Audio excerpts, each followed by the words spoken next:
Islam yang berlaku. Pada yang hormati Ibu Eka Numiati selaku Kepala SMP Negeri Kabupaten, yang kami hormati Ibu dan Bapak Guru beserta karyawan SMP Negeri Kabupaten yang kami banggakan dan luar biasa. Tepuk tangan untuk kita semua. Pada aku kalimat untuk Anda semua itu tabah hingga akhir. Oke. Pada step ketiga kali ini kami menjadi pembicara yang ketiga, yaitu akan menyampaikan diseminasi modul KUT 4 terkait dengan pemahaman dan penerapan budaya positif di sekolah.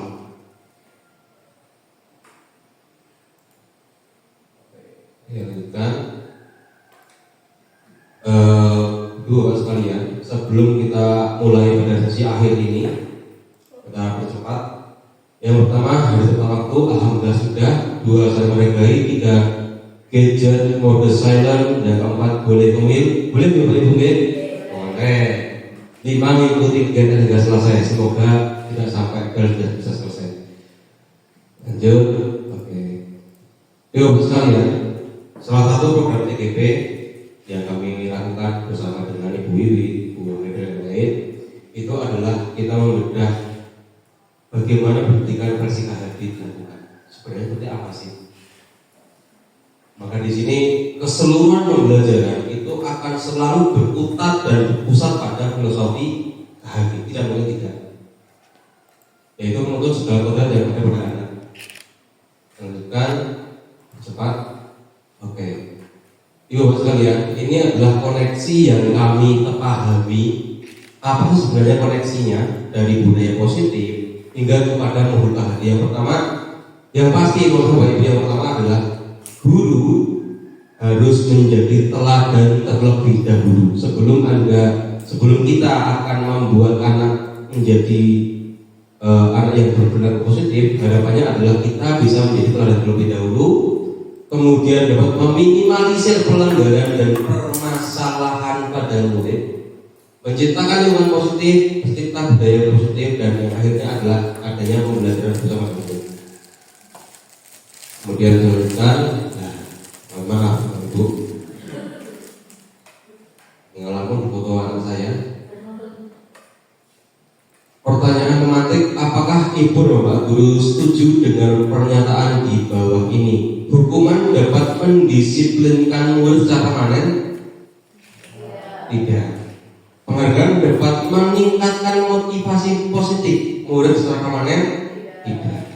Penerapan konsekuensi tidak berpengaruh pada kedisiplinan murid? Berpengaruh tidak? Sangat berpengaruh. Berarti tidak setuju dengan pernyataan. Ketiga pernyataan adalah pernyataan yang sesat semuanya, yang saya sesatkan terlebih dahulu. Oke. Iya Bapak, ada 7 konsep budaya positif dari mulai praduga belajar hingga pada segitiga restitusi. Tadi sudah dibahas oleh Bu Farida. Lanjutkan. Oke. Pembelajaran dengan paradigma baru. Pembelajaran dengan paradigma baru adalah pembelajaran yang berfokus pada pembelajaran berdiferensiasi yang berpusat pada murid, yang diantaranya ada 3 hal yang membuat kita harus fokus dalam budaya positif. Yang pertama adalah lingkungan pembelajaran yang positif. Yang kedua, kurikulum yang berkualitas. Yang ketiga adalah pembelajaran responsif. Dan yang terakhir adalah kepemimpinan dan rutinitas kelas. Lingkungan belajar nyaman, pengajaran responsif, kepemimpinan dan rutinitas kelas. Itulah yang menjadi tolak ukurnya budaya positif, karena kurikulum berasesmen itu ranahnya di ranah sekolah, di ranah dari guru. Sedangkan kita untuk dengan budaya positif dengan anak-anak adalah di lingkungan pengajaran dan kepemimpinan murid. Next, kita lanjutkan. Disiplin positif, saya yakin Ibu Bapak Guru sudah paham semuanya dan sangat-sangat paham. Namun di sini kami bedah katanya dulu di luar ini. Bu Diri, Ibu kalau ngantuk ngapain? Minum kopi.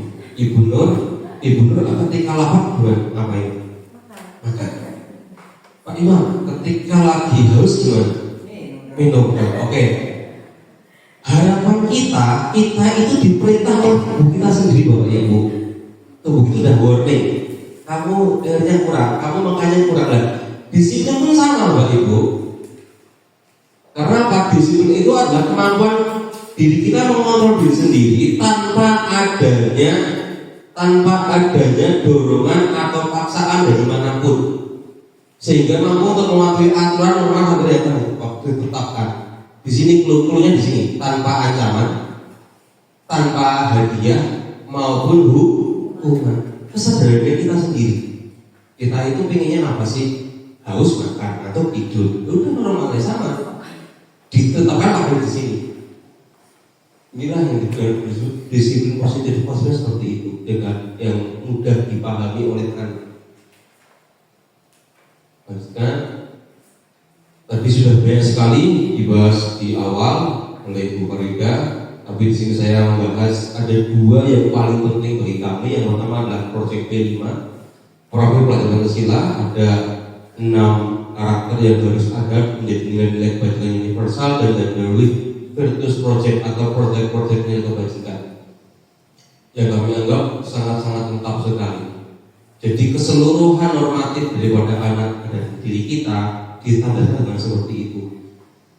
Cara mudahnya, kalau kamu tidak mau disenggol, dengan nyenggol, selesai.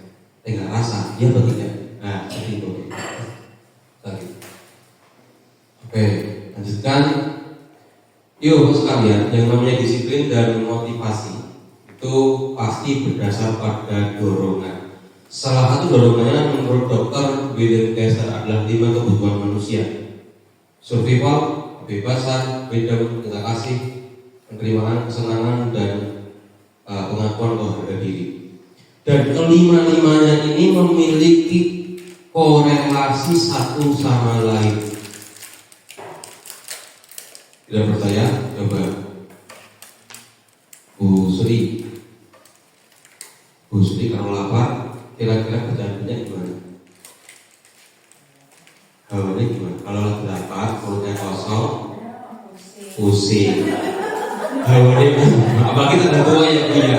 Agak tua Pak ya, pokoknya. Ya itulah seperti itulah. Jadi kita itu dorongannya itu normal sebenarnya. Budita mungkin sudah lagi tanggal tua, besok harus ke Kalimantan, gimana rasanya? Pusing juga. Berarti apa? Kehidupan kebutuhan kita pada kebebasan kita mempengaruhi kita, survival kita. Oke, lanjutkan motivasi perilaku. Tadi adalah salah satu sebabnya, yang kedua adalah motivasi perilaku. Motivasi adalah dorongan seseorang untuk melakukan sesuatu hal. Terbagi menjadi 2, ekstrinsik dan intrinsik. Ekstrinsik terbagi di 2 lagi, karena dorongan tidak mau dihukum. Yang kedua karena menginginkan sesuatu. Saya harus mengumpulkan uang banyak, kenapa? Besok saya mau beli tiket. Kita seperti itu. Bagi kita motivasi ekstrinsik. Saya ingin ke Kalimantan, aku harus nabung dulu. Iya atau tidak? Oke. Jadi motivasinya ekstrinsik. Tetapi ketika sudah berbagi nilai, kenapa ke Kalimantan? Oh, di sana ada itu. Oke. Atau yang lain. Contoh, ibu bapak guru sekalian bisa bertahan sampai sore setiap hari bersama anak-anak, berangkat pagi pulang sore buat apa? Bekerja, iya apa tidak? Secara sadar kita menekuni, kita mematuhi dan kita melaksanakan tugas kita tanpa ada paksaan apapun. Karena apa? Tuntutannya kalau saya tidak kerja di sini mau kerja di mana? Otomatis mendorong motivasi kita untuk bergerak. Nah, itulah motivasi intrinsik. Jadi kebajikan-kebajikan yang ada dalam diri kita. Motivasi sangat berpengaruh pada konsep disiplin, yang nantinya motivasi tersebut berpengaruh pada konsep disiplin kita.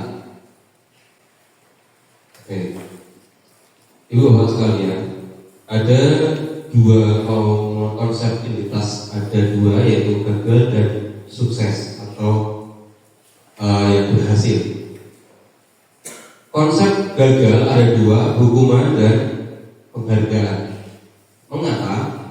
Hukuman dapat meninggalkan bekas luka dalam jiwa seseorang anak atau murid, sehingga akan berpengaruh pada masa yang akan datang. Jadi menyakitkan, tidak nyaman dan lain sebagainya. Penghargaan bagus sekali sebenarnya, tetapi ada positivity toxic, yaitu salah satu sifat yang muncul sebagai dampak dari penghargaan seorang terlalu tinggi sehingga dia akan perfeksionis, tidak efektif, berusaha hubungan dan lain sebagainya. Sedangkan konsekuensi dan restitusi itu akan menumbuhkan kesadaran seseorang untuk melakukan penguatan meskipun tidak langsung. Mohon maaf Bapak Ibu, adanya konsekuensi kita lakukan sekarang tidak untuk sekarang Bapak Ibu, tapi kita akan menunggunya itu 3-4 bulan akan datang. Anak-anak setiap datang terlambat ada ceramah dan sebagainya, mungkin tidak serta-merta langsung semuanya berhasil, tidak, tetapi lambat laun bisa berhasil. Kemudian restitusi, anak-anak menjadi memahami bagaimana saya harus bergerak, bagaimana saya harus menghormati orang lain, bagaimana saya harus menggunakan orang lain.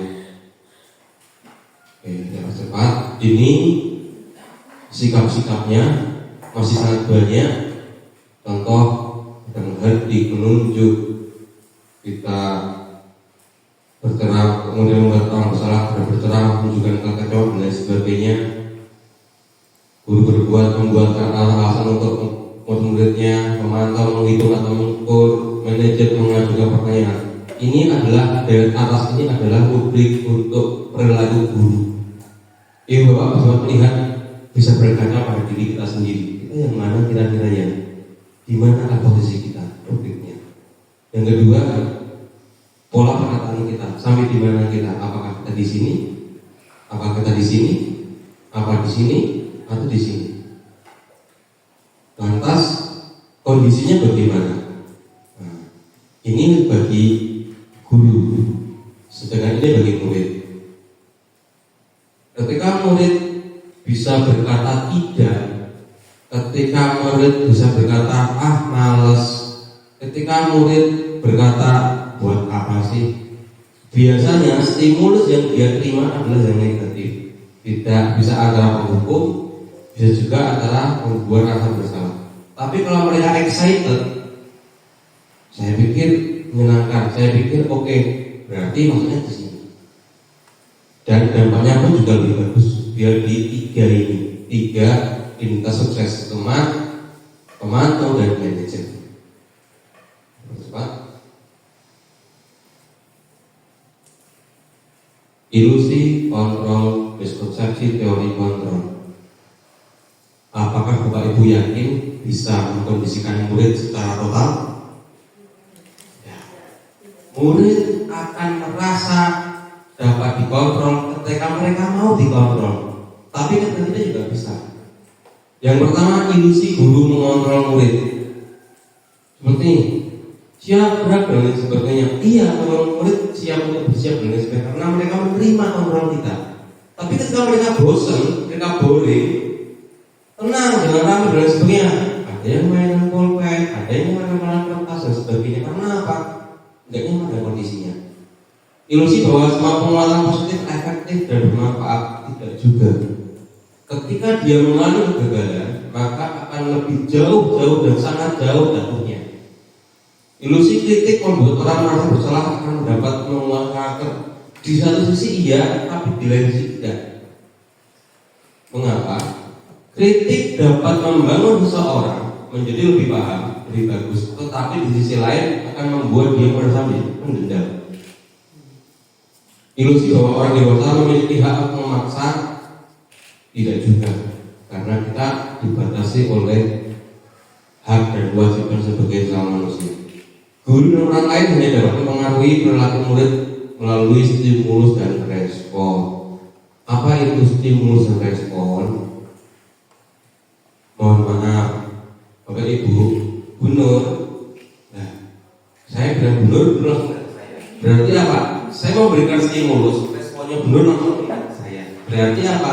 Kita dapat mempengaruhi anak-anak kita hanya dengan bukan stimulus saja. Kita nggak bisa mengontrol langsung, tidak bisa mengontrol.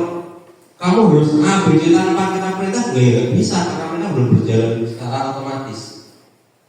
Stimulus, realitas berusaha sama, menurut teori kontrol tidak. Semua orang belajar sama, kontrol tidak.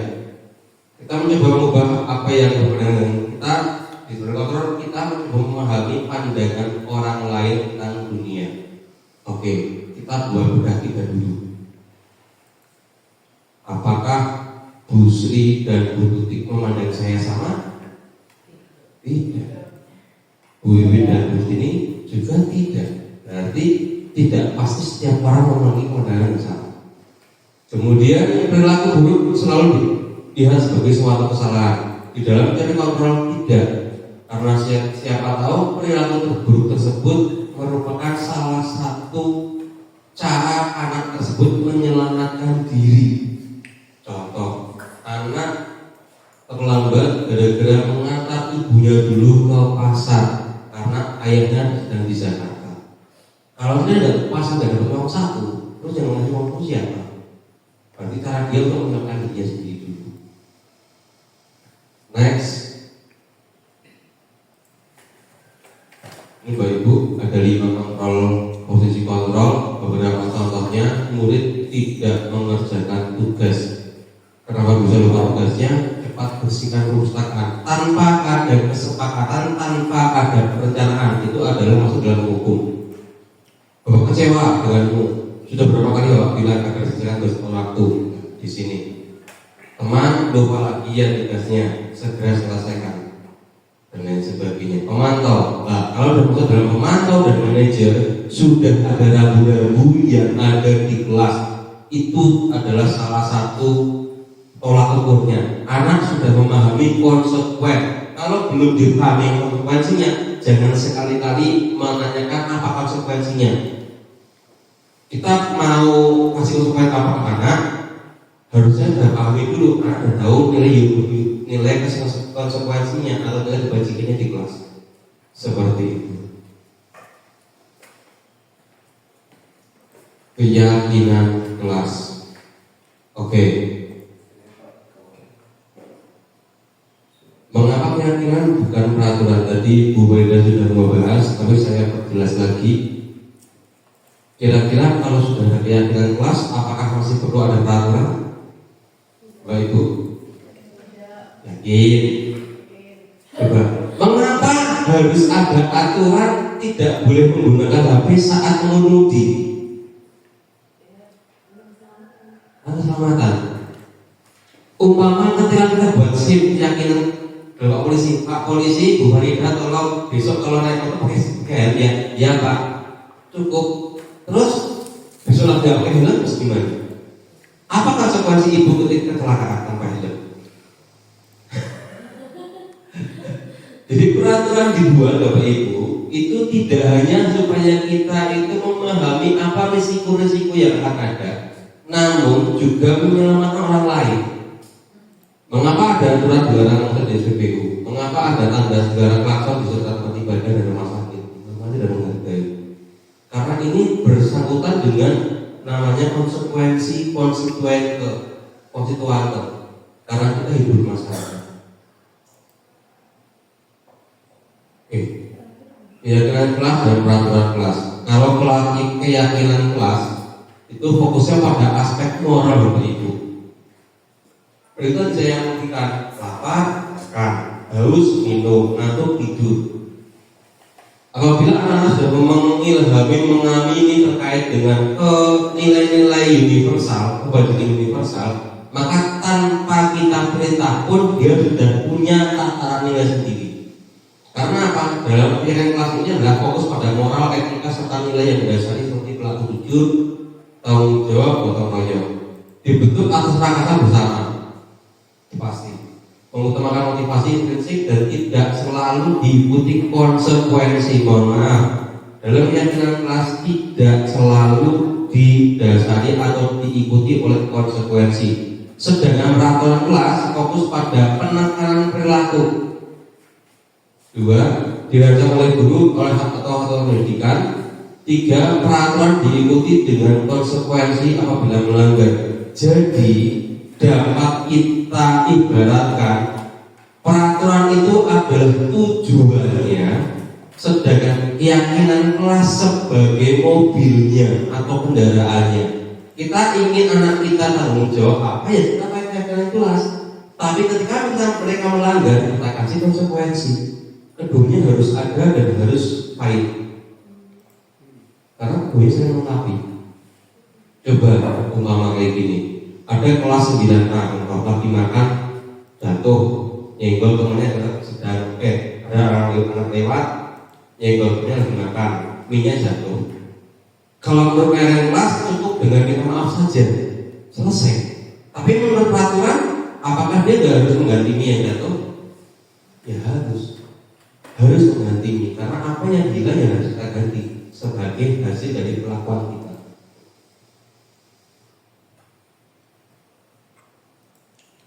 Yang kelas bersifat universal, tidak terlalu banyak dan mudah diterapkan serta bersedia ditinjau kembali.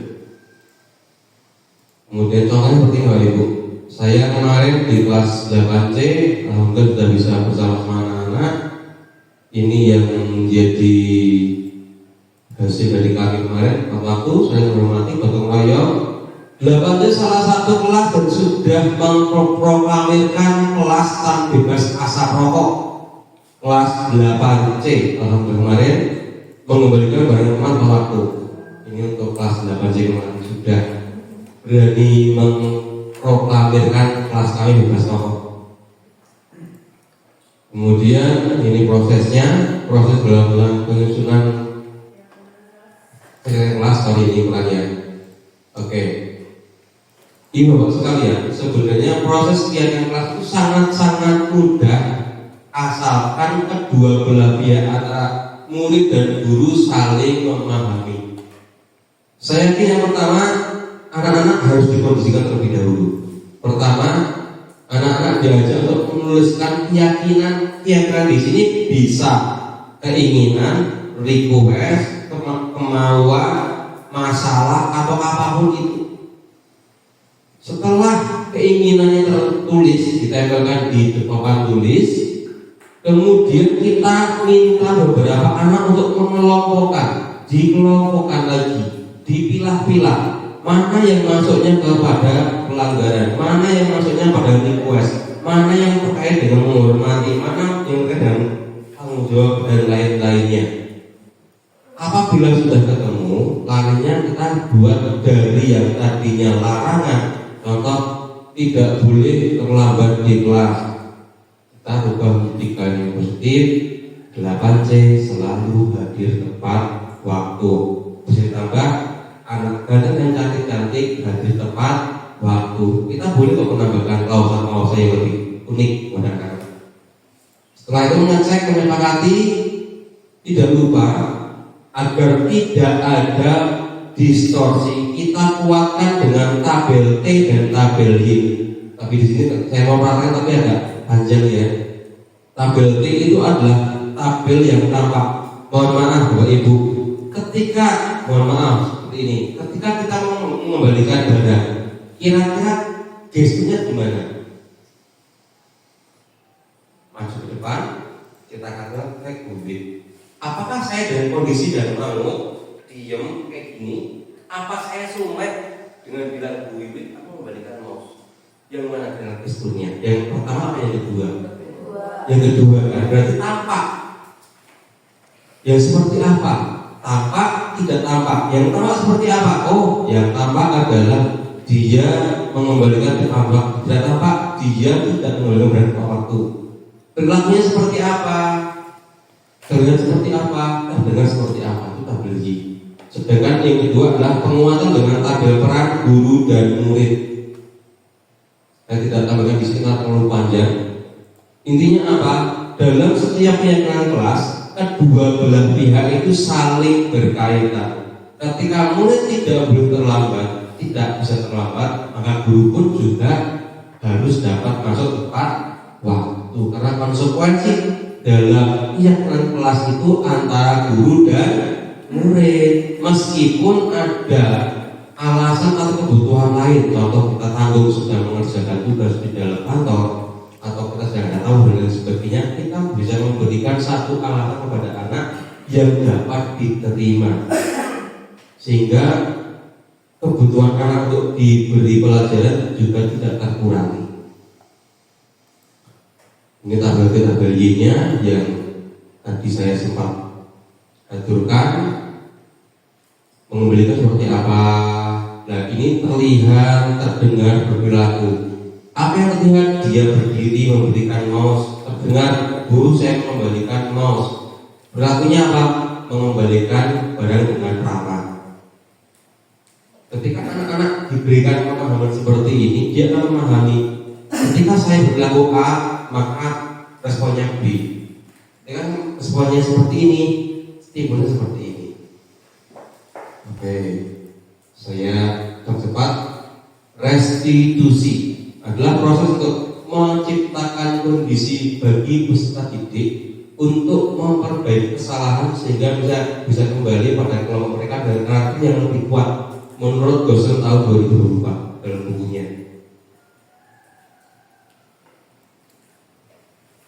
Restitusi ciri-cirinya belajar dari kesalahan, bukan menebus kesalahan. Memperbaiki hubungan, tawar dengan paksaan, menuntun untuk melihat ke dalam diri sendiri atau refleksi diri. Kemudian mencari kebutuhan dasar dan menguatkan dan fokus pada solusi. Ini tadi perbedaan konsepnya. Guru ketika menghukum seperti ini, memberikan perpustakaan tanpa ada stimulus terlebih dahulu, tanpa ada kesepakatan terlebih dahulu. Konsekuensi berarti biasanya sudah ada kesepakatan dari awal. Ketika gagal ataupun ketika belum mengerjakan tugas, berarti bisa seperti apa, maka dia akan memberikan hukuman yang sama. Restitusi kita menanyakan keyakinan pada murid, membantu memilih alternatif bagaimana solusi diri secara mandiri. Kira-kira tugasmu belum selesai, biar nanti bisa selesai gimana tanpa meninggalkan jam pelajaran lain. Memang sih kadang-kala dipikir tidak masuk ya lagi pelajaran apa, dia ngerjain tugas apa. Tapi kalau sudah menjadi konsepsi dan tanggung jawabnya dia dan dia sudah menyanggupi, ya sudah kita ikuti aja. Contoh katakanlah tugasnya dari Pak Sugeng. Jika Pak Sugeng di kelas berapa masih lupa, kita restitusi. Siapa nanti saya selesaikan sebelum duhur. Karena ini masih pagi, nanti ada 3 jam pelajaran lagi. Saya usahakan.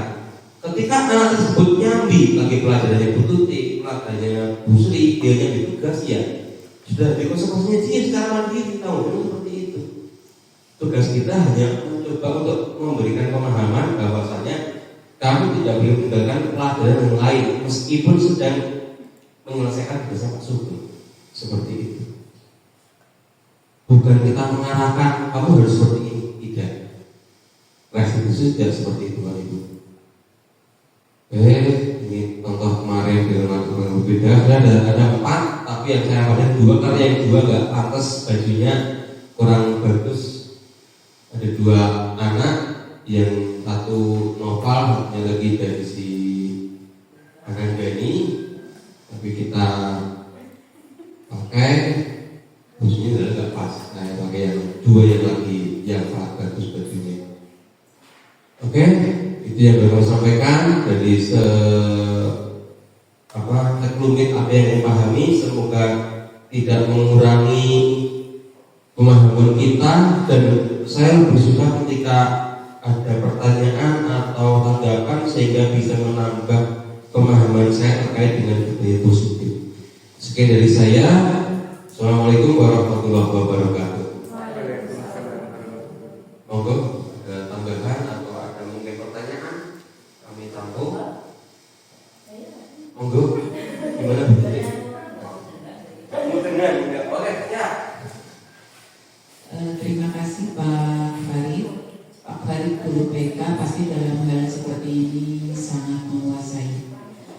Pak Farid, saya ingin bertanya. Tadi disampaikan ada 5 kebutuhan dasar manusia yang harus dipenuhi agar kita itu bisa seimbang lah ya. Bagaimana jika salah satunya tidak bisa kita penuhi agar kita tetap sehat jasmani rohaninya Pak? Terus yang kedua, apakah teori segitiga restitusi ini selalu berhasil? Jika tidak, apa langkah kita? Padahal kita sudah pakai teori itu. Terus yang terakhir, berhubungan dengan pertanyaan yang kedua, kadang mungkin saya sendiri, kamu itu salah loh, padahal saya belum tanya apa-apa ke siswa misalnya ya. Terus sudah nyalain siswa, kemudian siswa itu lapor, Bu saya itu nggak salah, sebetulnya kejadiannya seperti ini begitu. Terus sebagai wali kelas kan saya harus menumbuhkan, kamu nggak boleh, agar tidak sakit hati lah begitu. Terus kalau siswa sudah merasa tersakiti, tersiksa dengan hukuman-hukuman begitu, karena setiap siswa kan punya karakter yang berbeda ya Pak, dengan kecerdasan, keterampilan fisik tentunya berbeda. Tetapi hukumannya kadang tidak mampu mereka lakukan. Nah, sikap kita memberikan hukuman yang baik itu sebetulnya seperti apa? Terima kasih Pak Bari. Terima kasih Ibu. Singkat, padat, jelas dan sangat kompleks sekali. Sangat-sangat kompleks. Yang pertama, Bu Rita saya jawab dulu ya. Jawab langsung.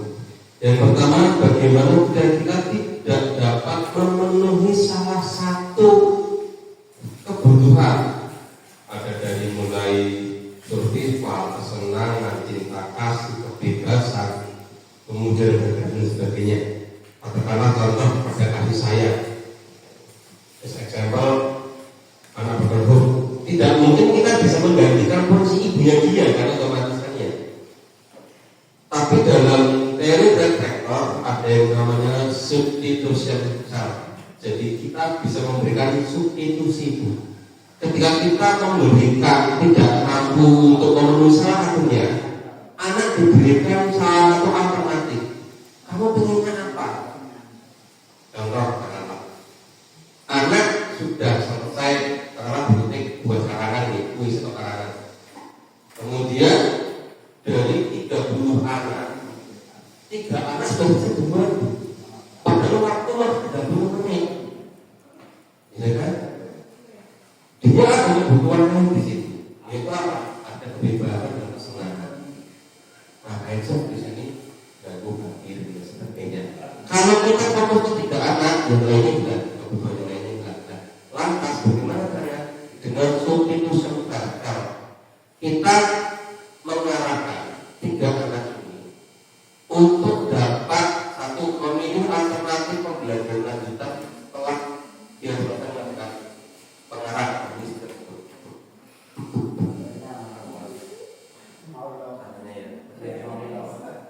Oke, langsung aja. Jadi kita memberikan substitusi atau mengganti kebutuhan tersebut dialihkan ke yang lain. Atau ketika dia sudah selesai, ngapain sih? Kita difokuskan ke yang 3 ini ditambah, yang lainnya kita tinggal ya nggak lakukan apa-apa. Nah, 3 anak ini kita arahkan. Kamu pengen ngapain? Mau belajar lagi, kita tambahkan materinya di pengayaan, atau apa kamu pengen ini? Atau kamu butuh ini enggak? Itu apa Bu? Contoh, tolong teman itu yang grup ini kamu yang dampingin, grup itu kamu yang dampingin, grup saya kamu yang dampingin. Siap enggak? Siap. Berarti apa? Akses kemampuan dirinya yang terjadi bebasnya yang dia butuhkan, yang bebas, karena lebih kuat di kemampuan diri. Aku tidak akan berkutik, aku pengen bocah lebih tinggi, maka harusnya naik. Ibarat seperti diagram bencana berhubungan. Kalau kata seperti itu, bicara berhubungan, di mana dia akan lebih tinggi, maka dia akan mengikuti yang sama. Yang penting nggak close hilang, kecuali kalau figurnya hilang lah, nggak bisa digantikan. Contoh anak berkedok, ibunya nggak ada, kita nggak bisa memunculkan sosok itu, nggak bisa. Tetapi kita bisa memberikan treatment agar anak tersebut bisa mendekati kita sebagai sosok figur bukan sosok kalau sebagai teman saja, untuk tempat dia curhat, untuk substitusi, bisa menambah kebebasan lain atau bisa memberikan visi yang sama tetapi dengan hal yang berbeda. Nggak mungkin kita menjadi dia, tetapi kita akan memberikan satu suasana yang dia inginkan tanpa mengurangi kondisi dia di rumah. Takutnya seperti apa? Kalau dia tadi terlalu sayang, terlalu tinggi, dia lupa dengan rumah. melupakan di rumah seperti itu. Jadi dua aspek. Yang kedua adalah terkait restitusi.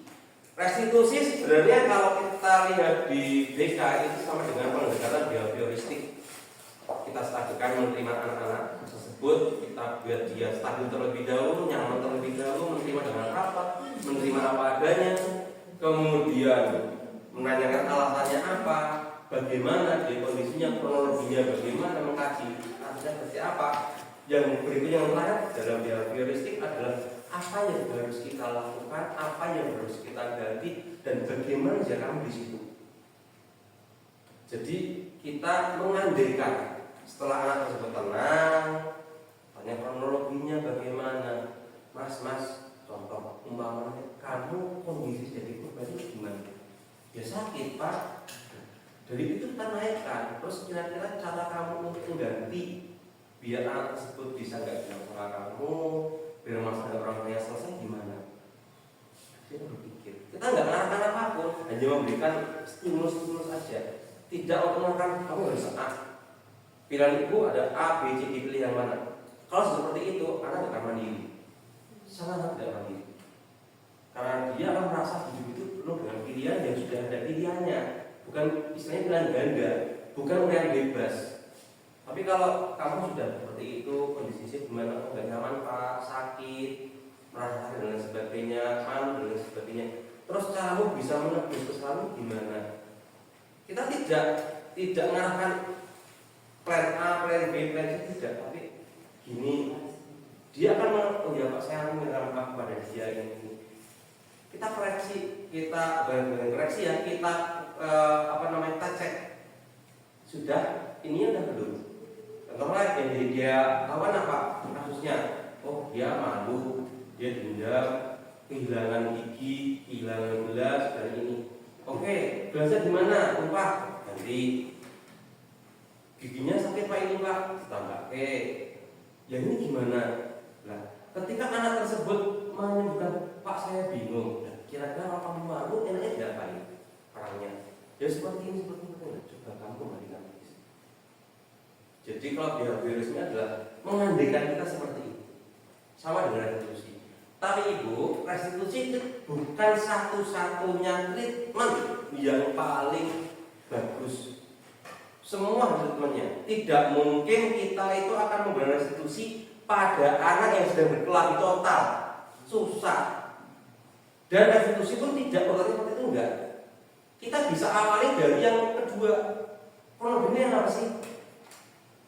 Pak, kalau begini tenangkan dulu.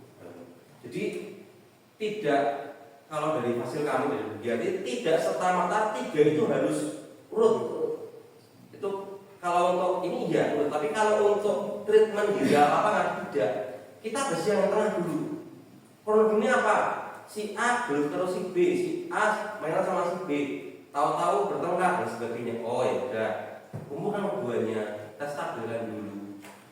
Cari kronologi lagi dari keduanya, kita kolaborasikan, kita kompromikan gimana. Setelah itu siapa yang paling sakit, kita nggak ada yang paling sakit. Siapa yang bisa menyelesaikan masalah keduanya. Oh yaudah, kita ganti inimu, saya ganti tas kamu, saya ganti minumannya kamu, udah selesai. Tidak setelah itu terus pertama dulu, setelah dulu tidak. Bisa yang kedua dulu. Ke kronologinya apa? Ya, alasannya apa? Itu yang kedua. Mungkin kurang mungkin yang ketiga. Yang ketiga, memberikan hukuman yang tepat sesuai dengan karakter. Hukuman yang tepat. Jangan sampai anak itu merasa terbebani. Oh iya. Sebenarnya dalam budaya positif tidak ada hukuman, adanya konsekuensi bu. Yang tadi saya sudah kemukakan. Saya ibaratkan. Kalau ini tuh jadinya di luar kelas, Pak. Di luar kelas, di luar sekolah. Apa itu benar-benar ada sudah melanggar peraturan sekolah misalnya. Sekolah seperti itu. Oke. Kalau sudah kita menggunakan tahapnya sekolah dengan masyarakat, saya yakin setiap masyarakat memiliki nilai yang sama. Yang paling gampang kalau orang Jawa bilang nek ngono ya aja ngono. Nek orang belum dijewer dijewer. Dan itu ada satu nilai itu, toleransi. Kalau kita orang Jawa bilang itu adalah satu tuposliro, nek orang belum dijewer aja jewer. Ketika kamu tidak mau menyalahi aturan, tidak mau diingatkan orang, ya jangan menyalahi aturan. Seperti itu.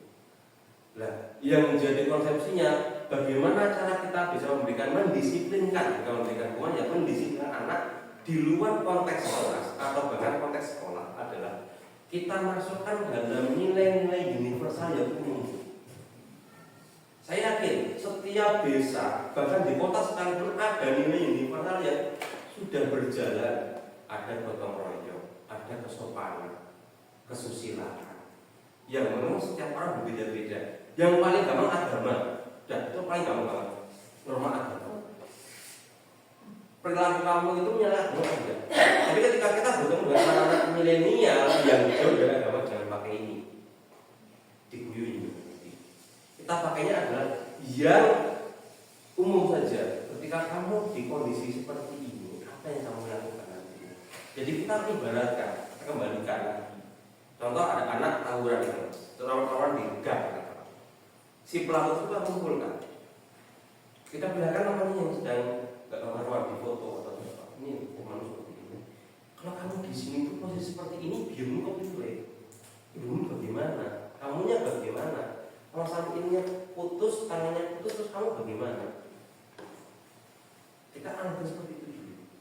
Untuk menggali inner self-nya dia nanti. Tahap-tahapnya dulu. Sama dengan itu sama. Di behavior intinya apa? Kita memposisikan si anak, konseli atau pelaku itu pada kondisi korbannya. Mirroring self. Jadi kita berkaca. Nek aku ning kono ngopo? Nah, kalau saya di situ bagaimana kira-kira yang saya lakukan? Bagaimana kondisi saya? Andaikan aku di situ. Makanya ada di kelas itu apa? Andaikan aku ini ya kan namanya di desa-desa, di desa kayak seperti itu. Itu adalah mirroring self seperti itu. Mungkin yang lain ada. Monggo, tulis.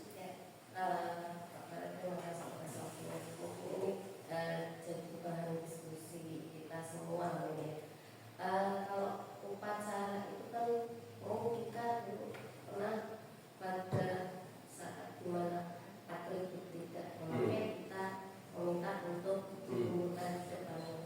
Tetapi alhamdulillah untuk sekarang ini kita sudah tidak melakukannya karena ya terkait dengan perundungan motif ya betul Pak. Alhamdulillah kita sudah tidak ada proses seperti itu, meminta anak untuk yang didata kemudian mereka melapor kepada kita. Ya memang ada hal konsekuensi lebih dari kita yang harus ngontrol ya, karena kejujuran anak itu kan ya perlu kerja keras. Tapi ya itu salah satu cara kita ya Pak, lebih baik daripada menempatkan anak di depan. Itu sih alhamdulillah kita sudah tidak melakukan. Kemudian mungkin kita juga bisa tahu dari beberapa jenis, misalnya ada beberapa anak sudah melakukan kesalahan, misalnya merokok. Oke, dia tidak melakukan merokok lagi, tapi ternyata melakukan melanggar tata tertib yang lain, misalnya rambutnya di sobek, seperti itu Pak. Nah, ketika saya tanya, lo kenapa disedet? Tahu tidak aturannya bahwa itu tidak boleh, sudah disosialisasikan itu. Mereka jawab sudah. Terus kenapa melakukannya? Jawaban dari mereka itu ada yang jawabannya karena pengen. Terus ada lagi yang jawabannya karena gabut. Karena gabut. Terus